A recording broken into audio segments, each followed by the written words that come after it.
मनुष्य का मन निर्विषय नहीं रह सकता, क्योंकि मन को एक विषय लेकर रहना ही होगा। इसलिए विषय रहित अवस्था में मन कार्य करना बंद कर देता है। इसलिए मन को एक विषय रहना चाहिए। मात्र परम पुरुष को ही मन का विषय बना लो।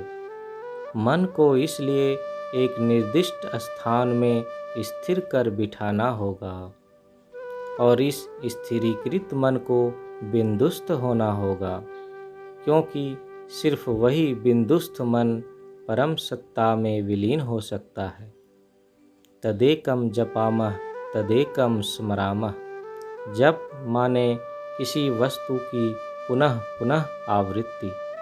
यदि किसी शब्द का पुनः पुनः आवृत्ति करना ही हो तो उन्हीं परम पुरुष का नाम अर्थात अपना इष्ट मंत्र ही जप करना उचित है। अन्य कुछ भी जप नहीं करना। प्रसंगतः उल्लेख्य है कि जप 3 तरह का है।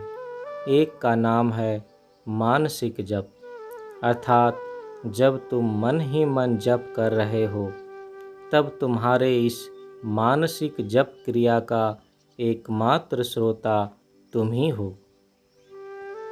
द्वितीय प्रकार का जप है उपांशु जप, जिस जप के करने में दोनों ओंठ थोड़ा अलग होता है और बंद होता है, उसका भी श्रोता तुम ही हो। और तृतीय प्रकार का जप है वाचनिक जप, अर्थात तुम अपने वाक यंत्र के सहारे ध्वनि करते हो। यही वाचनिक जप हुआ सबसे निकृष्ट प्रकार का जप, और सर्वोत्कृष्ट जप है मानसिक जप। तदेकम जपामः तदेकम स्मरामः तदेकम जगत साक्षी रूपम नमामः। नमः माने अन्य किसी सत्ता का प्राधान्य या सार्वभौमत्व मान लेना। इसी प्राधान्य का मान लेना है नमः। मनुष्य को परम पुरुष के पास आत्मसमर्पण करना ही होगा। उसे उनका प्रभुत्व स्वीकार कर ही लेना होगा। प्रश्न है किसका प्रभुत्व? हाँ, परम पुरुष का ही प्रभुत्व। यह परम सत्ता कौन है? जगत साक्षी रूपम। वह आधिपत्य है उन्हीं परम सत्ता का जो अखिल विश्व के चरम साक्षी सत्ता है, जो विश्व का सब कुछ देखते चल रहे हैं। इस परम साक्षी सत्ता के सामने मनुष्य को निवेदन करना ही होगा, केवल उन्हीं को नमस्कार करना होगा। जगत साक्षी रूपम, इस विश्व को संस्कृत में जगत कहते हैं। गम धातु का अर्थ है चलना। इस विश्व ब्रह्मांड की कोई सत्ता स्थिर नहीं है, कोई गतिहीन नहीं है, सब चल रहे हैं। इसीलिए विश्व को कहते हैं जगत। चलमानता ही है इसका धर्म, आगे बढ़ना इसका विशेष वैशिष्ट्य है। तदेकम निधानम निरालंबमीशम भवम बोधिपोतम शरणम व्रजामः। इस विश्व की सभी चीज़ों का एक अंत बिंदु है, एक गंतव्य स्थल अवश्य ही है। वैसे ही समस्त क्रियाकलाप का चरम तथा परम शेष बिंदु है परम पुरुष। परम पुरुष ही एकमात्र सत्ता है जो किसी सत्ता के ऊपर निर्भरशील नहीं है। इसीलिए भक्त कहते हैं तुम सभी सत्ताओं के आश्रय स्वरूप हो। तुम ही एकमात्र सत्ता हो जिन्हें सत्तागत अस्तित्व की रक्षा के लिए किसी आश्रय का प्रयोजन नहीं है।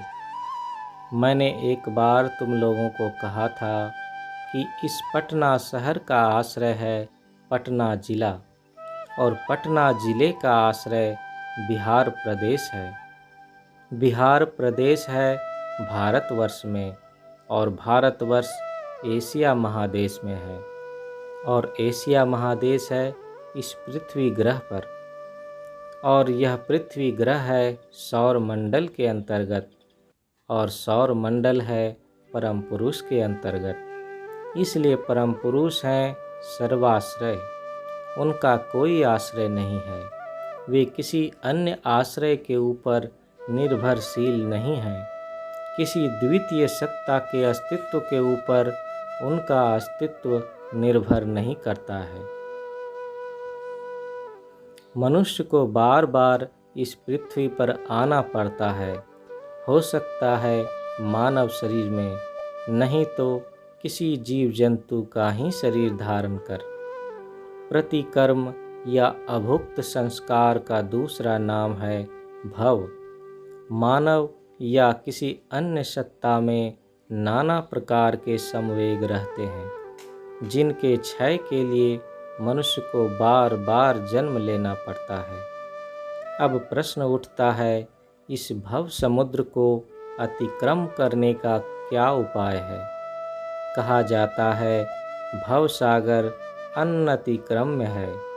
तुम्हारे हाथ पांव में इतनी शक्ति या सामर्थ्य नहीं है जिससे इस दुस्तर भव सागर को अतिक्रम कर सको।